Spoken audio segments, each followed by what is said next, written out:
자, 두 번째 시간으로 들어갑니다. 율법관념에 잡힌 종교인들이 참 신의 참말을 들으면 도리어 그 말씀들이 오히려 심판의 영이 될 수가 있죠. 주님의 말씀이 유대교인들에게는 오히려 심판의 말씀이 되잖아요. 세리와 창기와 모든 죄인들, 제자들에게는 은혜의 말씀이지만 유대교인들에게는 심판의 말씀이잖아요. 똑같은 주님의 말씀인데도 이런 것이 항상 매 세대에 있는 일인 거다. 이해가 꼭 있으셔서 우리 형제 자매님들은 교회에서 증거되는 말씀들이다. 은혜의 영으로 역사되시기를 기도하셔야 되겠어요. 신약의 사도들은 인간들이 하나님을 기쁘시게 하려고 무엇을 하라고 가르치기 전에 반드시 예수 그리스도의 피로 양심을 씻음받아 온전한 영에 의한 참 마음으로 진리의 말씀을 받아들여 예수 그리스도의 생명으로 중생하여 동일한 진리의 말씀으로 양육받아 장성한 분량에 이르도록 자라야 할 것을 가르친 것입니다. 구속받고 거듭난 사람이나 그리스도의 말씀을 받으면 영에 참 빛이 임하여 깨달아짐으로 우준해진 마음에 반사하여 어둠과 죽음의 권세에게 잡혔던 영과 혼이 다시 살아날 수 있습니다. 교회 생활을 통해서 생명의 양육을 받아 자라면 생명의 법칙에 따라서 좋은 열매를 맺는 것이므로 인간이 선한 열매, 의의 열매를 맺고자 한다고 해서 맺어지는 게 아니죠. 생명이 그 생명을 받아야, 선한 생명, 의의 생명을 받아서 자라면 생명이건 자동적으로 그 열매가 나오는 것이지, 믿음으로 행해야 된다고, 당연히 믿음으로 행해야지. 근데 내가 믿음으로 행해야지. 오늘부터는, 뭐가 어떻게 하는 것이 믿음으로 행하는 거고, 어떻게 믿음으로 행하지 않는 거예요? 믿는 사람이 사는 것과 안 믿는 사람이 사는 것, 세상사가 뭐가 달라지는데? 똑같죠? 밥 먹고 설거지하고 똥 싸고 세탁기 돌리고 아이들 목욕시켜주고 학교 보내주고, 인간사가 예수 믿으면 다 생활이 바꿔집니까? 율법적인 강요를 하는 얘기를 들어보면 너무 그럴싸하지만 돼지를 사람 만들려고 한다 해가지고 돼지가 사람 되는 건 아니다 이거예요. 그죠? 사람으로 나눠서 사람을 길러놓으면 사람 노릇하게 돼 있는 거예요. 그래서 예수님의 생명을 받는 것이 중요한 것이지, 무엇을 하느냐 마느냐 이걸 자꾸 주장해야 다 소용없는 소리다 이거예요. 소용없는 소리. 뭐가 율법 행위를 주장하는 것이고 뭐가 생명의 양육을 하는 것인지에 대한 분별이 필요하다 이거, 듣는 사람들은. 우리는 생명으로 거듭나서 하나님의 영원한 생명을 얻어서 생명 온전케 자라는 것을 추구를 해야지, 뭘 하느냐 마느냐를 추구해서 되는 게 아니죠. 자동적인 거지. 하고 말고 하는 거는 사람으로 되면 20대 30대 되면 다 누가 너 짝을 지금부터는 차지해야 돼 한다고 해서 찾습니까? 생명률에 따라서 그게 되는 일인 것이지. 부모님이 아들 장가 보내려고 딸 시집 보내려고 아무리 애써도 사람이 맘대로 되는 게 아니에요 그게. 출애굽기 15장 13절로 18절 인용구를 같이 읽어보겠습니다. 이것은 홍해바다를 건넌 후에 모세의 노래, 어린 양의 노래로 노래하는 말씀이에요. 주의 인자하심으로 주께서 구속하신 백성을 인도하시되, 구속하셨다라는 건 고센 땅에서 유월절 양을 먹고 홍해바다를 건너 나온 상태를 말하는 거예요. 유월절 양을 먹은 건 회개하여 용서받았다라는 것을 상징하는 것이고, 홍해바다를 건너 나왔다라는 것은 거듭났다 그 말이죠. 홍해바다를 건너 나오는 것은 그냥 하루아침에 되는 게 아니죠. 애굽에서 430년이 지나야 되는데 이것은 모태 하나님의 말씀을 맡은 씨가 모태에 심어지는 것을 상징한다. 애굽으로 내려보내는 것은 하나님의 말씀을 받은 하나님의 족속을 애굽이라고 하는 세상에 내려보내는 것은 모태에 하나님 말씀을 심는 거잖아요. 그게 상징이지. 그럼 거기에서 잉태된 자들은 고센 땅에 산다. 이거 자궁의 엄마 뱃속에 사는 거예요. 거기서 살다가 출문할 때가 되면 나와야죠. 출문할 시간이 됐는데 그때가 찼는데 안 나오면은 엄마도 죽고 자식도 죽고 다 죽는 거죠. 이해되세요? 뭐든지 하나님이 하시는 일은 때와 기한이라는 게 정해져 있는 거다. 이게 하나님이 아무 때나 때도 시도 없이 그냥 뭔 일을 이렇게 하는 게 아닌 거다. 생명의 이치를 하셔야 돼. 야, 거듭났다고 해서 이제 홍해바다를 나오면 다 되는 게 아니죠. 광야 40년 동안 겉사람은 후패되고 속사람은 날로 새로워지는 양육 과정을 받아서 청년 이상으로 속사람이 자라야 약속의 땅에 들어가게 되는 거죠. 뭐든지 순서가 있는 거예요. 이건 모두 생명률에 따르는 것이지 이래라 저래라 한다 해서 오늘 우리 자매님들한테 물어볼게. 자매님들은 나 딸로 우리 아버지 어머니 뱃속에 아버지를 통해서 어머니 뱃속에 딸로 잉태됐다가 세상에 딸로 나가게 해주세요 기도해가지고 이렇게 된 사람 손 들어봐. 나도 모르게 하나님이 알아서 정해서 이렇게 보낸 거죠. 그런데 인간이 막 딸이 되세요 아들이 되세요 혼나게가 되느냐 이 말이요. 생명의 주인이 알아서 하는 일인 것이지. 율법 종교라고 하는 것이 얼마나 되지도 않는 억지를 쓰는가를 잘 아셔야 돼. 우리의 구원은 값없는 은혜로 된 거지 율법 행위로 된 게 아니에요. 다 하나님의 뜻에 따라서 순리대로 되는 거예요. 매사는 다 생명률에 따라서. 자, 이제 출애굽을 한 백성들이 부르는 노래니까 거듭난 사람들의 찬양이다. 이렇게 이해하시면 되죠. 요즘 우리 이제 일요일부터 이제 아가서 말씀 시작했는데 이 찬양이단 말이에요. 이게 구원의 기쁨을 찬양하는 내용이 아가서예요. 자, 구속하신 백성을 인도하시되 주의 힘으로 그들을 주의 거룩한 처소에 들어가게 하시나이다. 거룩한 처소에 들어간다라는 것은 광야교회 생활을 할 때는 하나님의 성막에 들어가서 하나님을 예배하러 들어가는 것이 거룩한 처소에 들어가는 거죠. 하나님의 성막에 들어가는 거예요. 애굽에서는 나와서 어디로 가라는 거예요? 하나님의 집으로 들어가라는 거예요. 그게 거룩한 처소에 들어가게 하시는 것인데 그것이 다가 아니고 가나안 땅에다가 성전을 짓고 성전 중에서도 지성소 영광의 보좌 앞으로 들어가는 것이 인생의 궁극적인 목적이다. 하나님의 영광 앞에 이르는 것이 인생의 궁극적인 목적이다. 그런 말이야.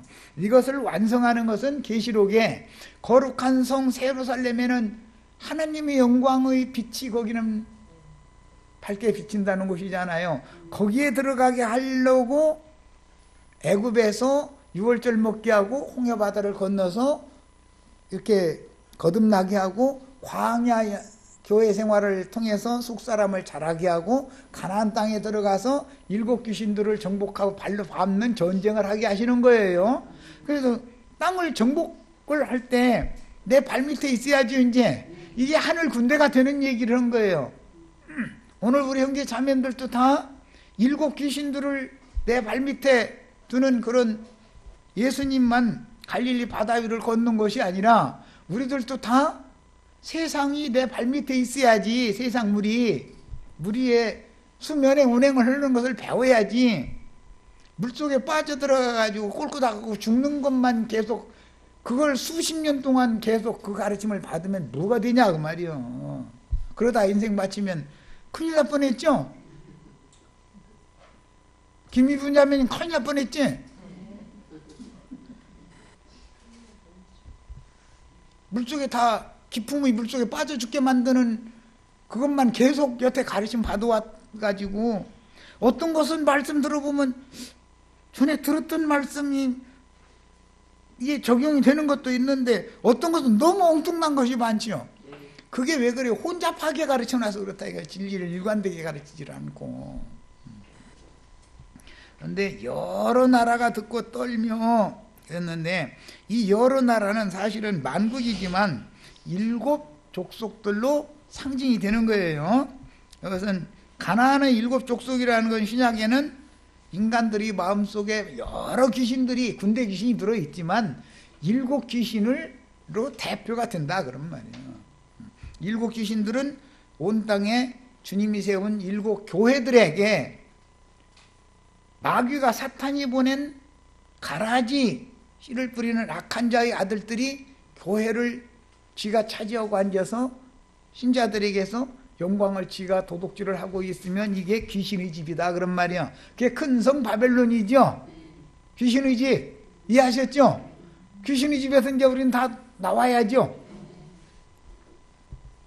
블레셋 주민이 두려움에 잡히며 에돔 두령이 놀라고 모압 영웅이 떨림에 잡히며 이 모압 영웅이니 블레셋 5 방백이니 이 에돔의 두령들이니 다 이 사람들이 누구를 말하는 것 같아요? 목사님들이죠. 또 목사님들 욕하느냐고 이러시지 말고 지금 목사님들이 만국의 왕노릇 하고 있잖아요. 음료 7머리들이 목사님들이잖아요. 그들이 다 하나님 보실 땐 짐승들이죠. 짐승들이 지금 행엄하고 있는 거예요. 예배당에 모여서 예배하러 갔다고 거기 모여서 강대상에서 말씀 씨 뿌리잖아요. 그럼 받아들이고 아멘 아멘 하면 지금 짐승들이 지금 행음하고 있는 거죠. 짐승 씨를 어떻게 뿌려요? 날이 이르면 하나님이 사람의 씨도 뿌리지만 짐승 씨를 뿌린다고 그랬는데 짐승 씨를 어떻게 뿌려요? 짐승이 씨 써가지고 막 땅바닥에다 막 해치고 다니나? 에? 어떻게 짐승 씨를 뿌리는 거예요? 이해하시죠?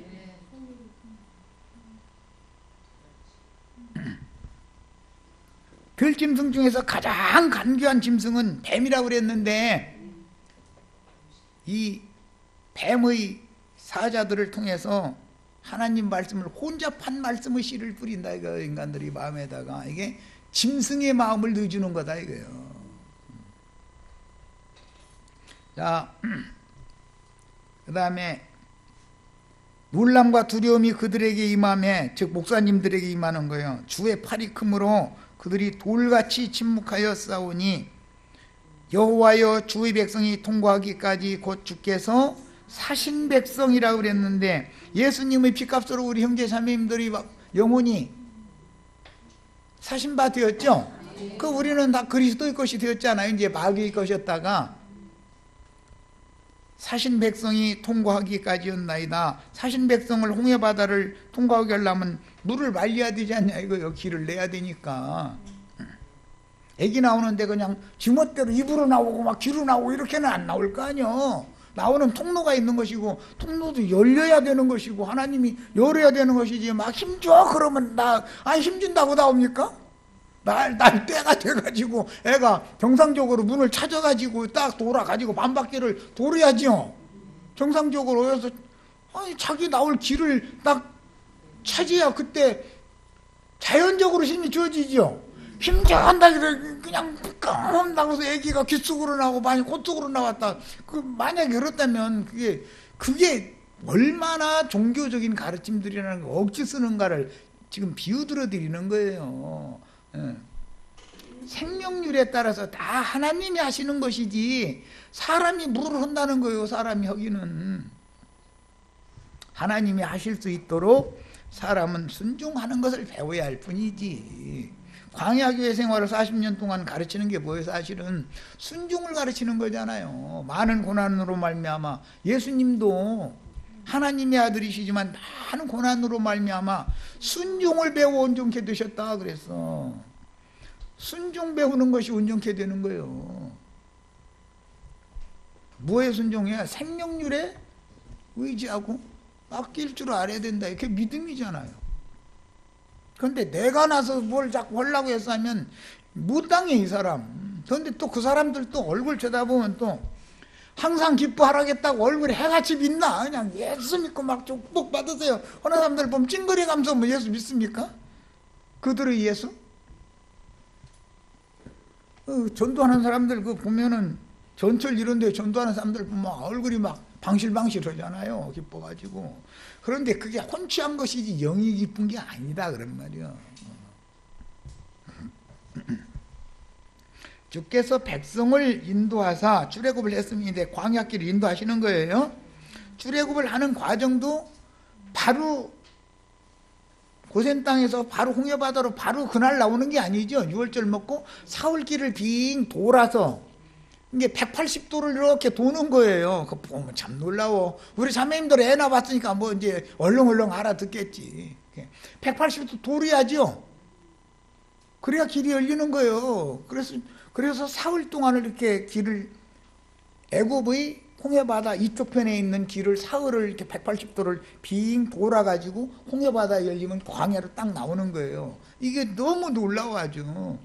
그래서 사흘길이라는 것이 이제 거기서부터 나오는 건데, 사흘길이라는 건 예수 함께 죽고 함께 장사되고 함께 부활 승천하는 걸 말하는 거예요. 그 길을 반복해서 이제 광야에 나와서도 똑같이 40년 동안을 사흘길씩을 반복해서 걷죠.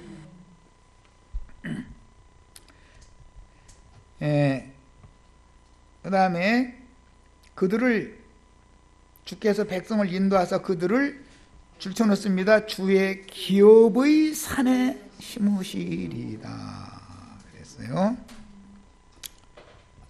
아까 우리 창세기 1장 9절에서 13절 셋째 날 읽었는데, 천하의 물이 한 곳으로 물러가게 하고 모여서 바다가 되게 하고 뭇이 드러났죠. 드러난 뭇에다가 씨 가진 열매 맺는 채소, 씨 가진 열매 맺는 과목을 나게 하셔서 농사를 시작하죠. 새 땅에다가. 먼 훗날 노아도 새 땅에 당도해가지고 포도나무 농사를 새로 시작하죠.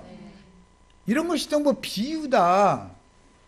심판의 영, 귀신들이 쫓겨나간 사람들이 마음에 하나님의 말씀을 가르치는 종들을 보내서 진리의 씨를 심어서 천국 농사를 하는 것에 대한 상징이다 이런 말이에요. 그런데 출애굽을 시키신 그 광경을 보고 모세의 노래, 어린 양의 노래를 노래할 때 주께서 그 백성들을 홍해를 통과하게 한 다음에 백성들을 인도해서 어떻게 궁극적으로는 그들을 주의 기업의 산에다가 심으려고 그런다라는 거예요. 주의 기업의 산은 현세에는 교회죠. 교회를 말하는 거예요. 현세에서 산이라는 말은 에덴 동산에서부터 시작되는 말이에요. 그런데 현세는 교회지만 보는 세상에서는 거룩한 성 예루살렘, 시온산 위에 있는 예루살렘을 시온산 위에 세운다고 돼 있지, 하늘의 시온산에 세운다고 돼 있죠. 그러니까 산에다가 심는데 현세에서는 교회에다 심어지셔야 되고 보는 세상에서는 하늘의 예루살렘에 들어가야 된다 이거예요. 하늘의 시온산 위에 예루살렘 성을 세우니까 거기에 심어진 궁극적인 것이 계시록 22장 1절로 5절에 강 좌우에 생명나무들이 쭉 심어져 가지고 달마다 12가지 실과를 맺는다겠죠.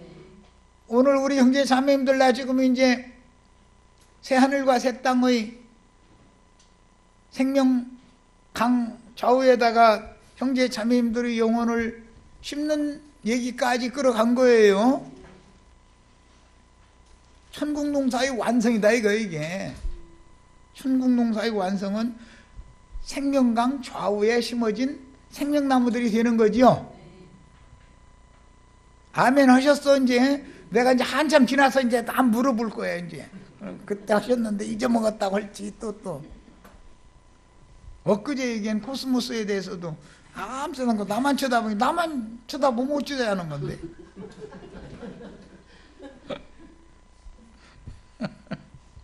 여호와여, 이는 주의 기업의 산에 심은 나무들, 생명나무들은 이는 주의 처소를 삼으시려고 예비하시는 것이다. 영원한 주님의 처소가 거룩한 성 예루살렘이죠. 거기에 다 심어진 생명나무들이 되셔야 돼. 예. 거기에 심어져서 장성한 자들이 거기에 심어져서 어린 양의 신부가 되면 신랑 만나면 태의 열매가 맺어지지요. 내가 나 열매 맺을 거야. 막 그렇게 맺어집니까? 막 힘줘 그러면 막 열매가 나와 막 그렇게 됩니까? 신랑을 일단 만나서 씨 뿌림을 받고 순서대로 해야 되는 것이지 모든 게 그렇잖아요. 계시록에서는 완성은 천국농사의 완성은 생명강 좌우에 심어진 생명나무들이 달마다 12가지 실과를 맺는 나무들이 되는 거죠. 거기가 주의 처소죠. 창세기에서 계시록까지 벌써 성경 한 번 끝났죠. 성경 끝났죠. 이것이 주의 손으로 세우신 성소로소이다. 여호와께서 영원 무궁토록 다스리시도다. 성소를 다스리신다 그랬는데 여호와께서 다스리는 것은 계시록에서는 이기는 자들에게 철장 권세를 주셔가지고 만국을 다스리게 하는 권세를 주신다 이렇게 돼 있죠. 그러면 생명나무로 하나님의 낙원에 심어진 성도들이 되셔야 성 밖에 만국이 영원한 만국이 세워지면 영원한 만국의 왕들이 되실 수가 있는 것이에요. 그 왕들은 그 성에 영원 세계의 땅의 왕족들은 성에 들어가는 권세가 있다고 그랬잖아요. 빛이신 하나님을 아련하고 나서 나올 때 빈손으로 나오면 안 되죠. 생명나무 이파리를 가지고 나와서 병이 또지는 사람들 치료를 해줘야 된다는 거잖아요. 그럼 우리는 치료해주는 의원이 되실 거예요. 치료받아서 달마다 얼굴 찡그려가면서 나 여기 아파요 여기 아파요 병원 찾아다니는 사람들 거예요. 영원히 그러고 살고 싶어요? 치료해주는 사람 돼야 되겠죠. 예수님이 땅에 치료하는 의원으로 왔잖아요. 의원 아들이니까 그 기술 다 배워가지고 우리도 의사 가야지. 영혼 치료를 어떻게 하는 건지 영혼을 치료해 주는 것이 다스리는 거예요. 다스리는 것은 한 방면에서는 공급을 하는 것이고 한 방면에서는 치료하는 거예요. 항상 양면이 있어요. 그 용어가 다른 거예요. 어떤 데서는 공급한다라고 그래요. 동산을 다스려라. 예수님이 창세기에는 이렇게 했는데 다스린다라는 말은 경작을 잘 해라 그 말이에요. 땅을 다스린다라는 말은 농부가 땅을 어떻게 다스려요? 거름도 넣고 때에 따라서 씨도 드리고 모나면 잡초 뽑아주고 거름 주고 뭐 날마다가 쳐다라도 봐줘야 애가 잘 자라죠. 장가들을 놓고 나서 아내를 쳐다도 안 보면은 애가 생겨요 안 생겨요? 그러면서 생존 권성을 왜 안 시키느냐고 다 잡아서 되는 게 아니잖아요. 날마다 관심을 갖고 사랑한다고 뭐 뽀뽀해주고 뭐 이렇게 하다 보면은 뭐 생존 권성이 되는 것이고 잘 되는 거지 매사가. 이런 것과 같다. 자, 그 다음에 이스라엘이 많은 물에서 건짐을 받은 모세와 함께 죽음의 바다인 홍해를 마른 땅으로 건너 출애굽한 후에 부른 모세의 노래요 어린 양의 노래를 우리가 지금 읽었습니다. 이것은 예언이죠. 그런데 나는 마태복음 13장 씨 뿌리는 비유 지나서 계시록 그냥 가가지고 거기에서 생명강가에 심겨진 생명나무 실과를 맺는 나무들로 심어져야 그것이 주의 기업의 산이고 주의 처소가 되는 것이다. 거기까지 말씀을 지금 쭉 나간 거예요.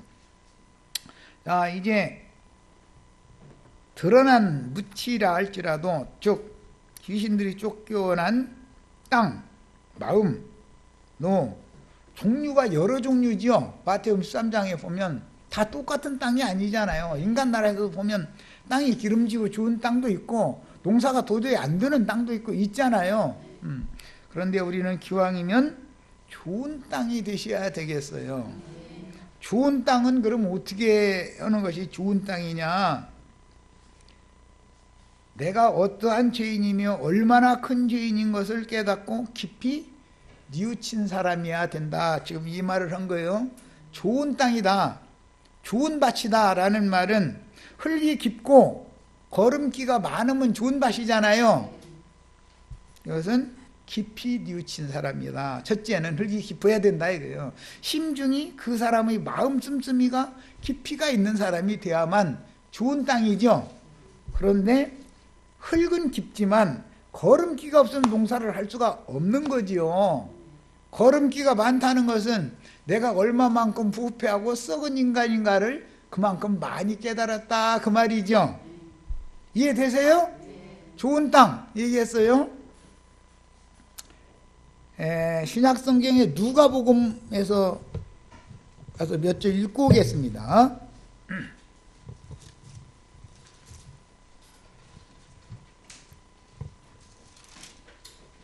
그러니까 자칭 자기를 의롭다 여기는 바리새인들의 마음이 좋은 땅일 것 같아요? 세리와 창기와 모든 죄인들의 마음이 좋은 땅일 것 같아요? 그러면 우리가 세리와 창기와 죄인들의 그런 심정이 다 되셔야만 천국 말씀이 잘 심어지고 농사가 잘 된다 지금 그 말이죠. 자, 누가복음 8장 봅니다.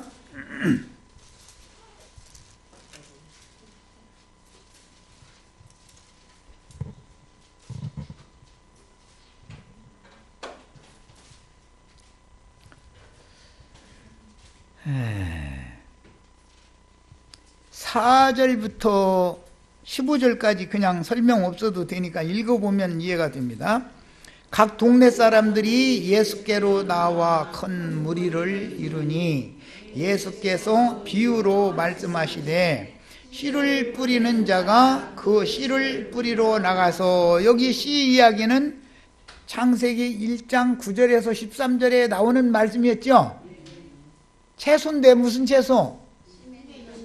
씨 가진 열매 맺는 채소야죠. 과목인데 무슨 과목? 씨 가진 열매 맺는 과목이야죠. 거기서부터 나오는 말이에요. 자, 나가서 씨를 뿌리러 나가서 뿌릴새 더러는 길가에 떨어짐에 밟히며 공중의 새들이 먹어버렸고, 더러는 바위 위에 떨어짐에 싹이 났다가 습기가 없으므로 말랐고, 더러는 가시떨기 속에 떨어짐에 가시가 함께 자라서 기운을 막았고, 더러는 좋은 땅에 떨어짐에 나서 100배의 결실을 하였느니라. 그러니까 11조 내면 뭐 100배로 축복 준다 그 말이 아니라, 그건 전반 생판 성경이 없는 말이에요. 그 말이 아니고 좋은 땅에다가 천국 말씀 씨가 심어져서 많은 열매를 맺는 것을 의미하는 거예요. 100이라고 하는 숫자 30배, 60배, 100배 뭐 마태복음 100부터 100배, 60배, 30배 그랬고, 마가복음은 100배, 60배, 30배 이렇게 이제 내려갔고 이제 이랬는데, 이제 그런 이치도 엉뚱하게 해석해가지고 돈 많이 내면은 막 100배로 부자 되고 이런 식으로 하는 거, 이건 전부 돈 귀신 붙은 날강도들이나 하는 소리요. 하나님 말씀은 너무 상관없는 소리요. 그런 말과는. 엉뚱하게 성경 함부로 가르치면 안 되죠. 제자들이 이 비유의 뜻을 물으니 이르시되 하나님 나라의 비밀을 아는 것이, 이건 창세로부터 감춰져 있는 비밀이죠. 오늘 우리는 창세기 1장부터 지금 하고 있는 거예요. 그래서 창세로부터 이게 다 감춰진 비밀이라는 거예요. 너희에게는 허락되었으니 다른 사람에게는 비유로 하나니 이는 그들로 보아도 보지 못하고 들어도 깨닫지 못하게 하려 함이라. 듣고도 깨닫지 못하는 것은 빛이 어둠의 빛이 돼 깨닫지 못하더라. 요한복음 1장 이렇게 돼 있죠. 이 비유는 이러하니라. 씨는 하나님의 말씀이요. 그러니까 창세기 1장 9절에서 13절에 나오는 씨 가진 열매 맺는 채소 때 그 씨라는 건 뭘 상징한 거였어요? 하나님의 말씀을 상징한 거죠. 신약은 해석이고 실현이잖아요. 구약은 예표예요. 길가에 있다는 것은 말씀을 들은 자니 이에 마귀가 가서 그들이 믿어 구원을 얻지 못하게 하려고 말씀을 그 마음에서 빼앗는 것이요. 그러니까 땅이라는 것은, 농사하는 땅은 마음이지요. 땅에다가 씨를 심는다라는 말은 하나님 말씀을 인간의 마음에 심는다 그 말이죠. 성경 해석을 하는 원칙을 지금 말씀드리는 거예요. 예. 그 다음에 15절 읽겠습니다. 좋은 땅 얘기해요. 이제 좋은 땅. 좋은 땅에 있다는 것은 착하고 좋은 마음으로 말씀을 듣고 지켜 인내로 결실하는 자니라 그랬는데, 착하다는 건 이제 선하다 이제 이 말인데, 착하고 좋은 마음이라는 것이 사람들이 볼 때는 바리새인들이 착하고 좋은 마음일 것 같잖아요. 그 사람들 훨씬 옳으니까 하는 것이, 그들이 무슨 실수가 있어요? 조금이라도? 사람이 볼 때? 그들은 그렇게 허술한 사람들이 아니에요. 완벽하지. 그런데 예수님이 볼 때는 좋은 땅을 가진, 여인으로 말하면 참 좋은 태를 가진 거예요. 이제 상징이요. 착하고 좋은 마음에 대한 상징이다 이거예요, 이게. 자, 착하고 좋은 마음을 가진 사람들은 세리와 창기와 모든 죄인들의 마음을 말하는 것이지 의인들의 마음을 말하는 게 아니다 이거예요. 유대인들의 마음을 말하는 게 아니다 그거예요. 이해되셨어요? 오늘 우리 형제 자매님들이 그러니까 좋은 땅에다 드셔야 된다는 말을 이해하시겠죠? 자, 이제 자료로 말씀 다시 돌아갑니다. 그러면은 내가 죄인이 돼야 되네? 이미 죄인이었지요, 뭐. 지금부터 죄인이 되려고 뺏을 필요도 없었어. 이와 같이 새 생명으로 거듭나고 장성한 영혼들만을 거룩한 성 새 예루살렘으로 거두어가서 생명강가에 심어 놓으면 달마다 새 열매를 맺을 수 있고, 빛의 사자들을 통해서 그 실과를 성밖의 만국 백성들에게 영생의 양식으로 나눠줄 수 있으며, 그 나무 잎사귀로나 반복해서 재발하는 어둠과 그늘의 병을 고쳐줄 수가 있는 것입니다. 영세에도 만국이 있게 마련이에요. 거룩한 성 예루살렘이 있는 게 아니라, 그것만 있는 게 아니에요. 성 밖이라는 것이 있어요. 현세에도 세상에는 주님의 교회가 있고 세상 나라가 있고, 세상 나라보다 더 멀리 지옥 자식들인 기독교계라는 게 있죠. 있죠. 천상세계에도 빛이신 하나님의 임재처소가 있고 공중권세 잡은 악의 영들의 영역이 있죠. 그런데 깜깜한 흑암에 돌아갈, 유리하는 별들이 돌아갈, 영원히 빛이 비칠 수 없는 아주 빛과는 너무 멀리 떨어져 있는 곳이 있다 이거예요. 거기를 흔히 기독교계에서 지옥이다 그러는데, 그런 세계가 있다 이거예요. 음부라고 하는 곳에도 사후세계를 말하는 거예요. 교회생활 끝나면 우리가 다 죽죠. 죽으면 음부로 내려가죠. 음부로 내려가도 거기는 이제 세 군데가 있다고 있지 않고 두 군데만 있는데, 아브라함의 품이 있고 중간에 큰 구렁이 있고 불꽃 가운데 고민하는 지역이 있죠. 이렇게 다 나눠진다. 항상 이것을 이해를 하셔야 돼요. 자, 그래서 구원을 받았을지라도, 구원받은 사람일지라도 자기의 구원을 이룬 정도, 그 수준, 빛을 받은 진리를 깨달은 정도는 다 각각 다를 수가 있죠. 똑같이 6월절 피 뿌린 집안에서 유월절 양고기를 먹었고 출애굽을 해서 광야를 거쳤어도 누구는 광야의 어디까지 와서 죽고 그 다음에 누구는 한 단계 더 가서 죽고 누구는 한 단계 더 가서 죽고 자꾸 죽죠. 그래서 최종적으로 모세와 아론과 십보라까지 다 죽는 거잖아요. 그래야 새 사람들이 가나안 땅에 들어가는 거예요. 옛사람이 다 죽기를 기다리느라고 40년을 뱅뱅 돌렸던 거예요, 사실은. 야, 그런데 옛사람이 죽는데 어디에서 죽었냐면 광야 교회에서 죽은 사람들이지 애굽에서 죽은 사람들이 아니다 이거예요. 사람들은. 그럼 구원은 얻었는데 가나안 땅 하나님의 성전의 밖에 있는 사람들이지 하나님의 성전 영광 앞에 간 사람들은 아니잖냐 그 말이에요. 이런 걸 신약 성경에서는 바깥 어둠에 쫓겨난 자들이다 그러지 지옥불에 떨어진 자들이다라고 하지 않는 거다. 그러니까 구원을 얻었지만 지옥불에는 들어가지 않지만 영광의 성 밖에 쫓겨난 사람들이 수가 그렇게 부지기수다라는 거예요. 왜 그러면 그들이 영광의 성에 못 들어가요?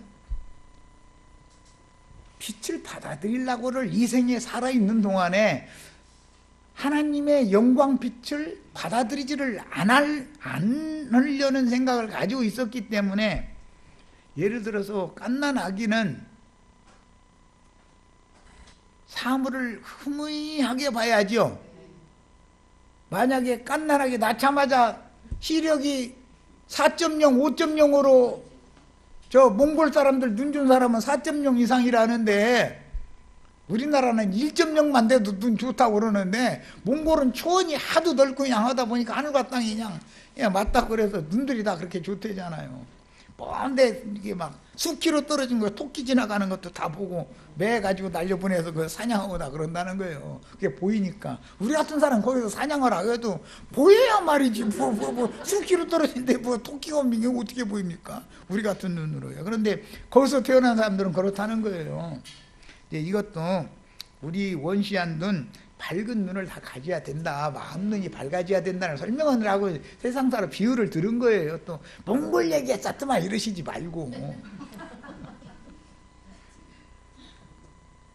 마음 눈이 다 밝아지고 원시한 눈을 가져야 되지 않냐 이 말이에요. 거룩한 성 예루살렘에까지 이상을 다 마음 눈이 밝혀져서 이걸 봐야 되지 않냐 이 말이에요. 야, 이렇게 시력이 다 좋아져야 되는데 태어나자마자 거듭나자마자 거룩한 성 예루살렘의 영광 빛에 대해서 설명을 하면 그 사람이 헷갈려 가지고 눈이 멀어요 더 밝게 봐요? 두더지라고 하세요. 두더지 걔는 땅속에서 막 파고 다니는데 땅도 잘도 파고 빨리 다니죠. 그런데 새수랑이나 삽으로 걔가 가는 앞길 거기서 딱 파가지고 헤쳐나 버리면은 도망을 못 가죠. 왜 그래요? 땅속에서는 잘 보이는데 이 밝은 빛 가운데 오니까 이게 허해져 가지고 아무것도 안 보이는 거예요. 그냥 어디로 갈지를 모르는 거죠. 이렇게 거듭나자마자 밝은 눈으로 보는 건 아니고 눈이 치료를 받아도 사람들이 지금 오고 가고 하는데 요한복음 8장에 보면 눈을 치료를 해줬더니 뭐가 움직인다고? 나무 같은 것이 걸어다니나이다. 아니 나무가 어떻게 걸어다닙니까? 사람이 그렇게 보였다 이거죠. 처음에 거듭났을 때는. 그런 것이 다 상징이다. 그래서 영세에도 만국은 있게 마련이고 백성들이 있고 왕들이 있으며 신부가 있다. 영세 우리는 적어도 신부가 되셔야지 신부를 중매하는 종들이 되시면 제일 좋고, 이제 영원한 세계에 이제 왕들이 되는 건 제일 좋은 거고, 신부가 되는 건 누림의 방면인데, 백성이 되려고는 믿지 말아라. 기왕이면. 백성만 돼도 감사한 일이지, 이러시지 마. 그러면 백성 못 될 확률이 너무 많으니까. 그죠? 난 왕 되겠다 하면은, 왕도 기왕이면 난 10골 다스리는 왕 할 거야. 난 세상 나라의 대통령 하나 해도 미국 대통령 하는 게 낫지. 북조선 인민 뭐 민주공화국인가 뭐 그 나라 그거 다스리는 게 그렇게 좋겠어요? 기왕이면 미국 대통령은 전 세계를 호령할 수 있는데 다 이렇게 되시기를 바래요. 우리 김정숙 자매님 열골 다스리게 해달라고 그러셔야 돼? 나는 그냥 백성만 그러고 또 기독교인들 기도하라고 그러면은 이 사랑하는 딸아 한다는데 이 세상에 태어난 것도 딸로 태어난 것도 억울해 죽겠는데 영원히 딸로 살고 싶어요? 사랑하는 딸아라고 했다고 그런 간증하지 말고 영세의 하나님의 나라의 만국 백성을 다스리는 자들은 다 하나님의 아들들이잖아요. 후사들이잖아요. 그게 왕 중에 왕이신 그분께 왕권을 다 받은 자들이잖아요. 다 그렇게 되시기를 바라요. 그래서 왕들이 있고 신부가 있고 백성들이 있는데 왕들이라고 해서 다 똑같으냐? 왕도 다 세상 나라를 봐도 미국 대통령이 있고 뭐 저 북한 김정은이 같은 그런 권세도 있죠. 기왕이면 난 미국 대통령 같은 권세를 달라고 이렇게 기도하셔야 돼. 욕심이 그렇게 많이, 예, 거기는 욕심 내셔도 돼. 세상사에 대해서는 욕심 안 내셔도 뭐 되지만. 그 다음에 이것은 상급과 사명과 신분이 다 다르게 마련이고 백성들도 마찬가지고 세상에 많은 백성들이 있지만 백성들 중에 하급 공무원으로부터 고급 공무원까지 관직 가진 사람들도 천층 만층이죠. 거룩한 성 새 예루살렘에 들어가는 권세를 가진 영원한 세계의 왕들이 다 되시기를 바라요. 그 다음에 신분이 다 각각 다르고 그 신분에 맞는 기업, 분깃으로 나눠주시는데 새 우주 전체는 예수님이 상속을 받았고 그 바다들의 명의 하에 우리들은 분깃으로 받는데 내가 지금 진리 말씀의 빛을 얼만큼 받아들이고 수용해서 내 속이 얼마만큼 밝아져 있느냐의 정도에 따라서 넓은 그 빛으로 영향을 끼칠 수 있는 영역만큼 분깃으로 주시는 것이다 이 말이에요. 빛의 능력이 약하면 더 넓은 영역을 줘도 소용없죠. 감당이 안 되니까. 바울 사도와 동역자들이 우리 복음이 가리었으면 이라고 말씀했는데 제자들이 전파하는 복음 속에 생명의 빛이 들어있으므로 바울과 동역자들이 전파하는 복음을 받아들이고 사탄의 사자들인 짐승들이 전하는 다른 복음을 구별하여 거절하며 짐승들과 행음하지 말라는 뜻으로 우리 복음이 가렸으면 망하는 자들에게 가렸다 이렇게 표현을 한 거예요. 어둠의 사자들에게 가서 행음하지 말아라 그 말을 하고자 하는 거예요. 이방인에게 보내심을 받은 사도들은 율법을 지키던 할례자들에게로 보내심을 받은 사도들과 달리 삭슬받지 않고 수고하는 자신들이 진실한 복음을 맡은 자들이며 다른 복음을 전하는 어둠의 자식들은 땅의 짐승들 곧 거짓 선지자들이라는 것을 지금 밝히는 내용이다. 그러므로 누구에게 성경을 가르침 받을 때는 진리를 옳게 분별함으로 장성한 자가 되면 자연히 모든 것에 대한 판단이 오지요. 어린아이는 그 유치원 다니는 어린아이들, 어린이집 다니는 아이들, 어린이집 그 선생님이 엄마가 아니면 누가 맛있는 거 사준다고 해도 절대 따라가면 안 돼요 하고 가르치면 네 하고 대답해요. 대답해놓고 이제 시험을 하는 거예요. 이제 파에서 밖으로 내보내는데 내가 엄마 친구다, 네 고모다, 뭐 이모다, 뭐 등등 뭐 여러 가지를 해가지고 실제 그 텔레비전 한번 시험을 해보더만 해가면서 손잡고 가면서 말 씹혀가면서 다정다감하게 해가지고 가게로 끌고 가니까 다 따라가더만. 어린아이는 금방 교육 받았어도 소용없는 거죠. 가게 가서 왜 엄마는 아이스크림 사달라고 해도 잘 안 사주니까 얘가 제일 좋아하는 걸 사주겠다고 가게 손잡고 가면서 너 몇 시간 동안 네 엄마가 나를 보내서 돌봐주라고 했다 해가면서 하니까 아주 졸석같이 믿고 그거 아이스크림 하나 사가지고 딱 물리면 좋아주고 아주 좋아주고. 이래서야 되겠냐. 이게 무슨 놈의 신앙이냐. 분별을 하셔야지요. 우리 엄마가 당신을 보내서 나를 몇 시간 동안 보호자로 이렇게 맡아달라고 부탁을 했다면 우리 엄마가 나한테 그 얘기를 먼저 했을 것은 너무 당연한데 나는 그 말을 못 들었다. 당신 어디서 온 누구냐 이거 해야 되잖아요. 그런데 뭐 아이스크림이 무슨 모든 걸 다 그냥 가려버리는 거지 뭐 아이스크림이. 왜냐면 엄마는 아이스크림 사달라고 하면 혼내기만 해도 그거 몸에 해로워하고 뭐 과일 먹으라고 해서 과일 맛도 없는 거 뭐 밥 먹으라고 해서 이제 이러는데 이 아주머니가 한대없이 와가지고서는 그 아이스크림 손에 딱 들려주면 그러고서는 저기 놀러 가자 그러면 막 따라가는 거지 뭐. 우리 다 그런 생활 다 이미 해봤죠.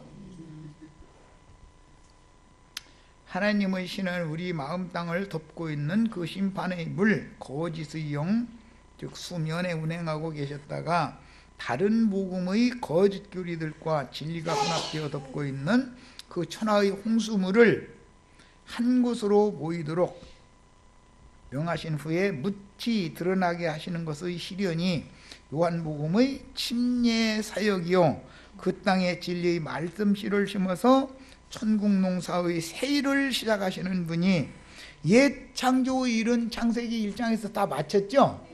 그러나 예수님은 창세기 1장을 회복하기 위한 새 창조의 일을 지금 하러 오셨던 거예요. 그러니까 유대인들이 안식일을 지키느냐 안 지키느냐 다 너무 황당한 얘기죠. 하나님의 진리의 말씀을 한다면 아니 예수님이 오셔서 안식일을 안 지킨다고 따질 일이 아니잖아요. 왜 안식일을 율법적인 안식일을 4,000년 동안 그렇게 철두철미하게 지킨 안식일을 예수님이 오셔서는 지키지 않는지에 대해서 그걸 깨달아야지. 자, 그다음에 성경은 이제 구절들은 인용 구절들은 형제 자매님들 자료해 드렸으니 다 가서 읽어보셔야 돼요. 꼭 다 찾아 읽으셔야 돼요. 계시록 22장 1절로 5절은 여기 인용을 안 해놨는데 완성은 계시록 22장 1절로 5절에서 완성되는 거예요. 하나님의 낙원의 생명강가에 심어진 생명나무들이 아름다운 열매를 맺는 거죠. 그 열매를 따 먹어야 된다. 영원한 하나님의 나라의 백성들은 다 그 열매를 먹어야 되는 거다 이거요. 그 열매. 그게 생명나무 열매다 이거요. 그런데 그 열매 먹을 자격이 주어지지 않은 너무 먼 데 있는 불분명하고 흐림한 사람들은 어둠이 빛보다 더 교차를 되니까 어둠에 잡힐 때마다 생명나무 이파리를 가지고 나가서 치료를 해줘야 된다는 거예요. 이파리로 치료한다는 것은 행위를 개선시켜야 된다 그 말이에요. 왜냐하면 그들은 그 사상을 벗어나지 못했기 때문에 그러는 거예요. 완전한 빛의 말씀을 못 받아들인 거예요. 거기 가서도 안식일 지키겠다고 하면 어떻게 할 거예요 이거. 영원히 안식일만 따로 지키겠다 이렇게 나오면 어떻게 할 거예요. 그런데 이 사람이 거듭나지 않았느냐. 거듭난 생명이 있어. 그러면은 그 사람 고쳐줘야 되잖아. 또 안식일 지켜야 되는데 하면은 안식일 안 지켜도 돼 하고서 또 가서 고쳐줘야 되지 않냐 이 말이야. 안식일 하나를 예를 들은 거예요. 지금 여러 가지가 다 마찬가지예요. 자, 성경은 많은 사람들이 혼잡한 말들로 어지러운 인간 세상을 죽음의 물인 많은 물의 큰 성 바벨론으로 상징하는데, 큰 성 바벨론 큰 음료는 많은 물이 앉아있다 이러죠. 그 많은 물은 귀신들이 좋아하는 쉬는 처소죠. 창세기 시작에서부터 지금 계시록까지 쭉 끌어가는 거예요. 큰 성 바벨론 귀신들의 처소라고 그랬죠. 귀신들이 오겨요 거기가. 야, 큰 성 바벨론이라는 세상 교계는 군대 귀신이 쫓겨나가지고 가가지고 어디로 가느냐 하면 여기로 간다 그런 말이에요. 큰 성 바벨론 큰 음력교회 세상 교회로 간다 이런 말이에요. 이게 세상 사람들 불러다가 귀신 쫓아내주면 군대 귀신이 나가가지고 물이 없는 곳으로 다녀도 안식처가 없어. 그런데 와봤더니 이게 새 집이 돼가지고 너무 좋아. 그래서 에이 나 혼자 살기는 너무 아깝네 이 집이.